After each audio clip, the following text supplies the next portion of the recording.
नमस्कार, आप देख रहे हैं एबी स्टार न्यूज और मैं हूं आपके साथ एनटीएस।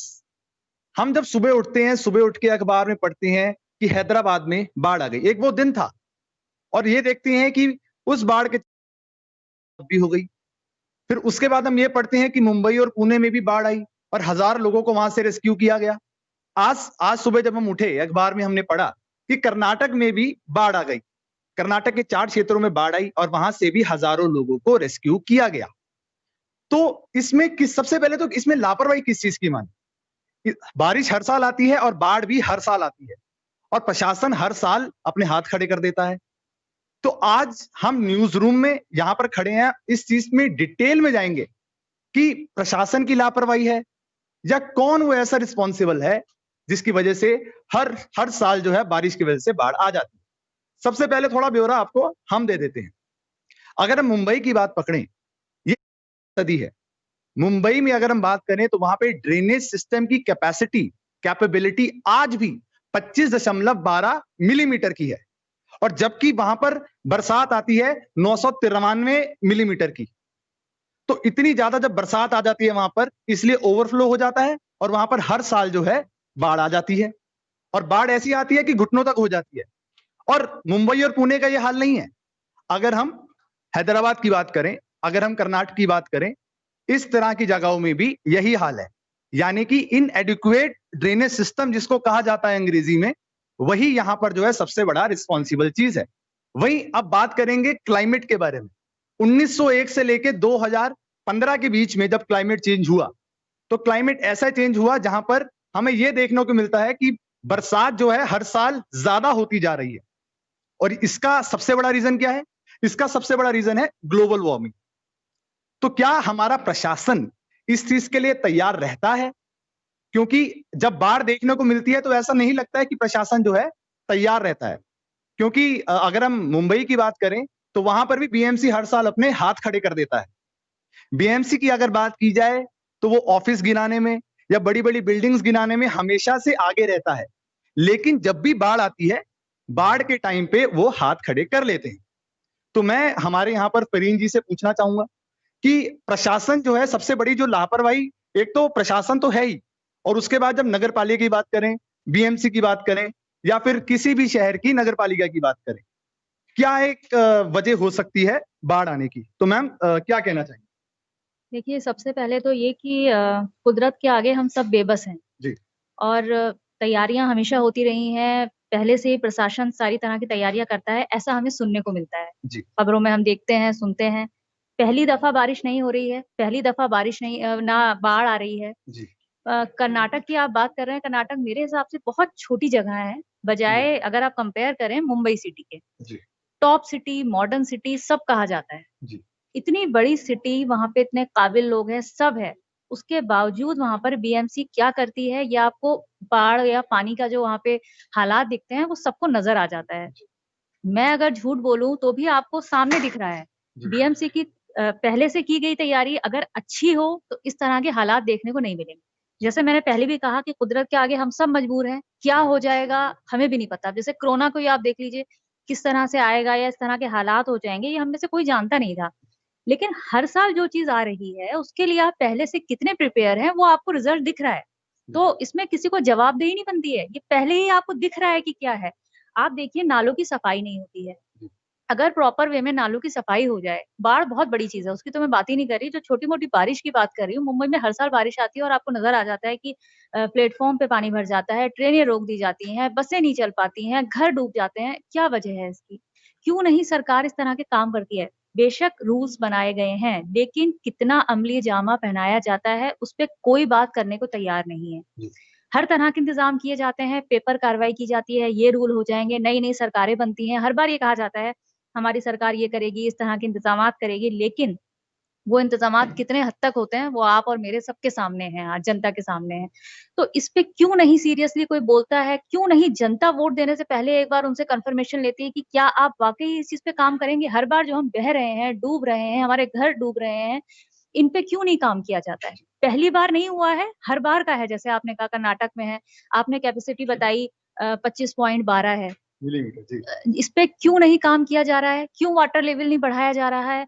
पहले से अलर्ट जारी किया जाता है, लेकिन क्या सारे लोगों को उस एरिया से हटा दिया जाता है? कैसे कोई इंसान अपना घर, अपनी जमीन छोड़ के चला जाए?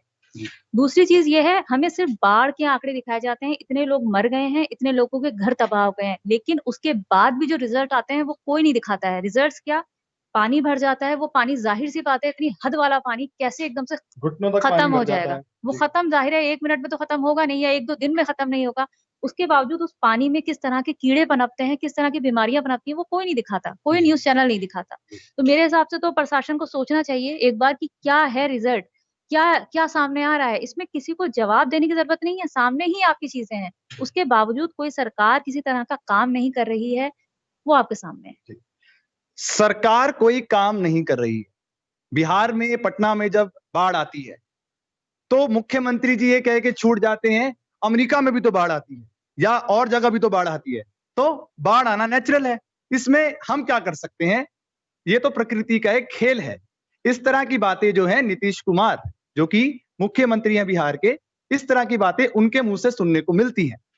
अब एक बीइंग अ मुख्यमंत्री, क्या ये बात सही है कि सरकार इसमें क्या करे, ये प्रकृति का खेल है? एक सवाल ये भी उठता है, जब हम बात करें मुआवजों की, जब कोई भी लॉस होता है, अगर बाढ़ आ जाती है या कोई भी हादसा हो जाता है, तो स्थानीय विधायक या सरकार मुआवजे के बारे में जरूर वादा करती है कि इतना मुआवजा जरूर मिलेगा। लेकिन क्या वो मुआवजे दिए जाते हैं? क्योंकि हाल ही में अभी जब 2018 में पंजाब में अमृतसर में एक बड़ा हादसा हुआ, वहां के विधायक ने और पंजाब के मुख्यमंत्री ने यह कहा था कि लोगों को मुआवजा मिलेगा, लेकिन असल में लोगों को ना मुआवजा मिला और ना ही नौकरी मिली। होता क्या है कि अगर कोई भी मरता है, उनकी परिवार में कभी कभी वही कमाने वाला होता है, और जब वही कमाने वाला होता है, वही मर जाए और सरकार भी उनकी मदद ना करे, तो फिर वो परिवार कहां जाए? वो परिवार उसके बाद सड़क पे आ जाता है। इस चीज के बारे में सरकार क्या कर रही है, सरकार के आगे क्या स्टेप्स होने वाले हैं, उसके बारे में हम बात करेंगे कोमल जी से, जो कि हमारे यहाँ पे सीनियर एंकर हैं। मैम, सरकार जो है हमेशा मुआवजों के वादे कर देती है, और जो एक घर में कमाने वाला होता है, अगर वो किसी हादसे में, अगर हम सरकार का सो कॉल्ड प्रकृति का जो एक हादसा कहें, तो उसमें भी अगर जो कमाने वाले होते हैं वो भी मर जाते हैं, और सरकार फिर उनके मुआवजे का भी इंतजाम नहीं करती है। उस चीज को आप कैसे देखते देखिए, वादे तो सामने आते ही हैं कि हम ये करेंगे, हम वो करेंगे, चाहे हम बिहार की बाढ़ देखें, चाहे हम महाराष्ट्र में देखें जी। या फिर हम अब कर्नाटक में देख लें।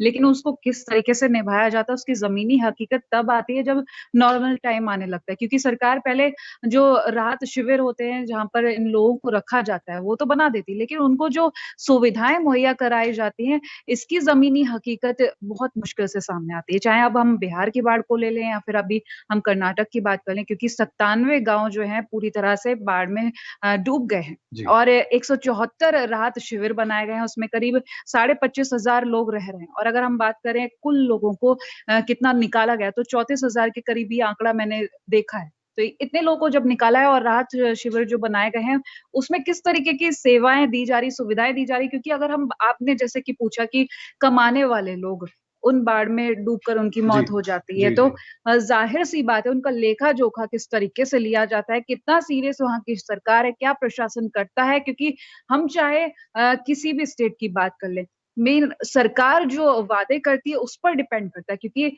जनता से जब भी पूछा जाता है तो सच्चाई सामने आ ही जाती है। तो काफ़ी सारे फेलियर्स जो है सामने आए हैं, चाहे हम बिहार को लेकर देख लें, चाहे अब कर्नाटक में जिस तरीके से 97 गाँव कम नहीं होते, 25,000 लोग राहत शिविर में हैं, 35,000 लोग बचाए गए और न जाने कितने डूब गए हों, कितनी संख्याएँ नहीं पता चली होगी। तो प्रशासन और सरकार मिलकर जो काम करती है, उसका एक फेलियर भी देखने को मिलता है। जी।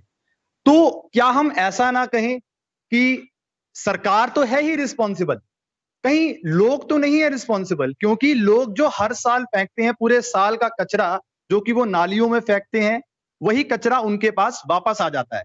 क्योंकि ये बात जरूरी भी नहीं है कि सरकार ही रिस्पॉन्सिबल है या नगर पालिका ही रिस्पॉन्सिबल है ड्रेनेज ब्लॉकेज के लिए। वो लोग ही हैं, वो ऐसे लोग हैं जो नदी में गंद फैलाते हैं, वो ऐसे लोग हैं जो सीवेज में गंद फैलाते हैं। इस तरह के लोग जब इस तरह का गंद फैलाते हैं, और उन्हीं की टाइम पे जब उन्हीं को, वही उन्हीं के परिवार के लोग जो हैं बाढ़ से पीड़ित होते हैं, तो वही लोग रोते हैं।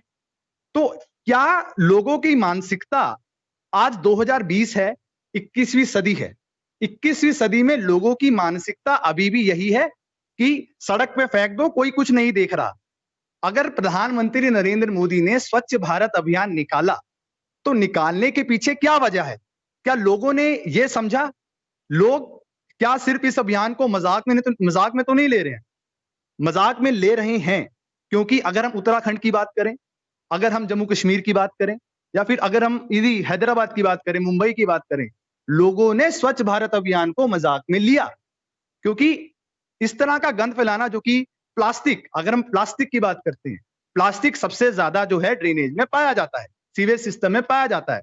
एक जो मैंने जिसका अभी जिक्र किया, इनएडिकेट जो ड्रेनेज सिस्टम होता है, तो उस पर हम पल्लवी जी से पूछना चाहेंगे कि लोगों के बिहेवियर में कब एक चेंज आएगा, और क्यों है लोगों की ऐसी मानसिकता कि सड़कों पर ही गंद फैलाया जाए, क्योंकि वो उस गंद को ना ही अपने साथ कैरी करके लेके जाना चाहते हैं। उनको ऐसा लगता है कि सड़क जो है उनका घर है, और वो उस तरह के लोग एक्चुअली ऐसे होते हैं कि वो अपने घर में इस तरह का गंद नहीं फैलाते होंगे।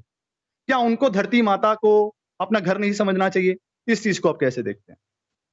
हम ये तो नहीं कह सकते हैं कि सबकी ऐसी मानसिकता है, या सभी कूड़ा करकट फैलाते हैं, या सभी स्वच्छता अभियान का पालन नहीं कर रहे हैं। लेकिन हाँ, 90% मतलब 60% से कम ही लोग ऐसी चीजों का पालन करते होंगे। जी जी जी। तो इस तरह की बातें इन्होंने कही कि 60% लोग इस चीज का पालन करते होंगे। इंदौर जो है भारत में सबसे ऐसा अच्छा शहर है जहां पर स्वच्छ भारत अभियान में नंबर 1 पे आया है, और सबसे साफ सिटी मानी जाती है इंडिया की। तो क्या यह मान लिया जाए कि मध्य प्रदेश में ऐसे लोग हैं, पूरे देश में ऐसे लोग नहीं? पटना की अगर मैं बात करूं, पटना बहुत नीचे है, और यही वजह है वहां पर बाढ़ भी आ जाती है। और ऐसा नहीं है कि बाढ़ सिर्फ 1 साल आती है, बाढ़ वहां पर ऑलमोस्ट 2 साल के बाद आ जाती है। तो एक तो सरकार, ऊपर से लोग, इन दोनों की कॉम्बिनेशन में जब इस तरह की घटनाएं होती हैं, उस चीज को आप कैसे देखती हैं? सरकार भी जिम्मेदार है, क्योंकि मतलब जैसा कि फरीन ने बताया कि हर साल ये समस्या आती है। कोरोना वायरस हम सबको नहीं पता था कि कब ये वायरस आ जाएगा, लेकिन जो बाढ़ की समस्या है ये हर साल आती है हमारे पास। कभी कर्नाटक में आती है, मतलब पूरे देश में, विश्व में भी आती है। तो हमको इससे पहले से निपटने के लिए सारी सरकार को तैयारियां करनी चाहिए, और दूसरा हमें भी इसके लिए जागरूक रहना चाहिए। जैसे कि हम कूड़ा करकट फैलाते हैं, अभी एक नया मुद्दा आने वाला है मास्क का। मास्क हम सब लगा तो रहे हैं, हर लोग इस्तेमाल कर रहे हैं मास्क, और जरूरी भी है कोरोना वायरस के लिए। लेकिन मास्क क्या हम सही जगह पे उसे फेंकते हैं? जी नहीं फेंकते हैं। अभी आने वाले समय में, अभी पॉलीथीन का था एक इशू कि पॉलीथीन की वजह से कूड़ा करकट ज्यादा हो रहा है। पॉलीथीन बैन होती है, फिर उसके बाद में फिर चलने लगती है। कभी आता है बीच में कि बैग्स में हम लोग बैग्स यूज करेंगे, पॉलीथीन नहीं यूज करेंगे, फिर थोड़े दिन बाद हमें देखने को मिलता है कि पॉलीथीन फिर से यूज होने लगी। वो तो पता नहीं कब पॉलीथीन बैन हो पाएंगी पूरी तरीके से। लेकिन अभी मास्क का भी मुद्दा आने वाला है। मास्क हम लोग यूज कर रहे हैं, लेकिन हम लोग फेक नहीं, मतलब डस्टबिन में उसे नहीं डाल रहे। कोई, जैसा कि आपने बोला कि हर इंसान ये चाहता है कि हमारा घर सिर्फ साफ रहे। हर इंसान अगर ये समझ के चले कि भारत ही हमारा देश है, पूरा जो देश है उसे साफ रखना है। मोदी जी ने पूरे देश के लिए अभियान चलाया, ना कि सिर्फ एक घर के लिए। जी, तो हमें ये थोड़ा सा ध्यान देना चाहिए। बिल्कुल सही बात की इन्होंने। अब एक दूसरा मुद्दा उठता है अनप्लान्ड तरीके से जगहों को बनाने का। अगर हम चंडीगढ़ की बात करें, या फिर अगर हम बड़े बड़े शहरों की बात करें, तो बड़े बड़े शहरों में कुछ जगह ऐसी होती हैं जो जगह अनप्लान्ड होती हैं। अनप्लान्ड तरीके से उन जगह को बनाया जाता है। अगर हम मुंबई की बात करें, अगर हम हैदराबाद की बात करें, चेन्नई की बात करें, जितनी भी मेट्रोपॉलिटन सिटीज हैं, वहां पर बहुत सारी ऐसी जगह है जो कि अनप्लान्ड है।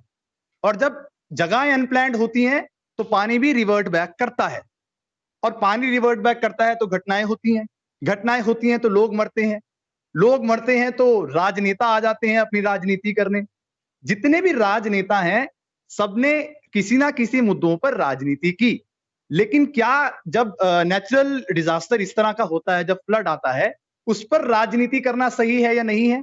क्या विपक्ष इस मुद्दे को राजनीति वाले मुद्दे से तो नहीं देख रहा है? इसको आप कैसे देख सकते हैं? हम इसको अपने हिसाब से देखें तो विपक्ष का जो, मतलब विपक्ष हो चाहे कोई भी पक्ष हो किसी भी पार्टी का, हर मुद्दे को राजनीतिक मुद्दा तो वो बन ही जाता है, चाहे वो हाथरस रेप केस हो, चाहे वो किसी उसमें क्षेत्र में बाढ़ आई हो, चाहे वो कोई भी मुद्दा हो, राजनीति तो उसमें आनी ही आनी है।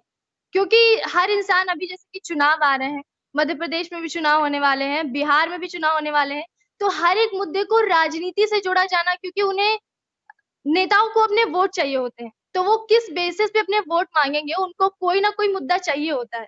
इसीलिए वो मतलब लोगों को लुभाते हैं कि अगर बाढ़ आई है तो हम अगली बार से ऐसा इंतजाम करेंगे कि बाढ़ आपको देखने को नहीं मिलेगी। अगर किसी की बेटी का रेप हुआ है तो हम अगली बार से ऐसा इंतजाम करेंगे कि किसी बेटी, मतलब हर बेटी की सुरक्षा करी जाएगी, यूपी में या फिर किसी भी राज्य में ऐसे वादे किए जाते हैं। तो राजनीति से हर मुद्दे का जुड़ना तो संभव ही है, जी। क्योंकि हर मुद्दा ही इसीलिए होता है, या हम ये नहीं कह सकते हैं, लेकिन नेताओं की दृष्टि में ऐसा होता है कि हर मुद्दा ऐसा होता है कि वो राजनीति से नहीं जोड़ेंगे तो वो नॉर्मल मतलब वे में उसका आंसर नहीं दे सकते, उसके लिए न्याय नहीं दिला सकते। जी।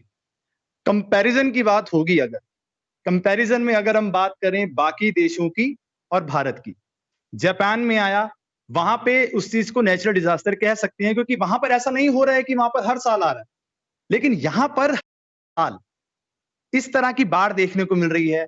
चाहे वो मुंबई की बात हो, चाहे वो पुणे की बात हो, हैदराबाद की बात हो, केरल की बात हो, पिछले सालों में केरल में भी बाढ़ आई। क्या सरकार को पहले इसके लिए इस तरह के इंतजाम नहीं करने चाहिए? सबसे बड़ा सवाल यही उठता है। क्या हेलीकॉप्टर पर ऊपर से बैठकर नीचे नजारा देख के उन लोगों की समस्या का हल निकल जाएगा?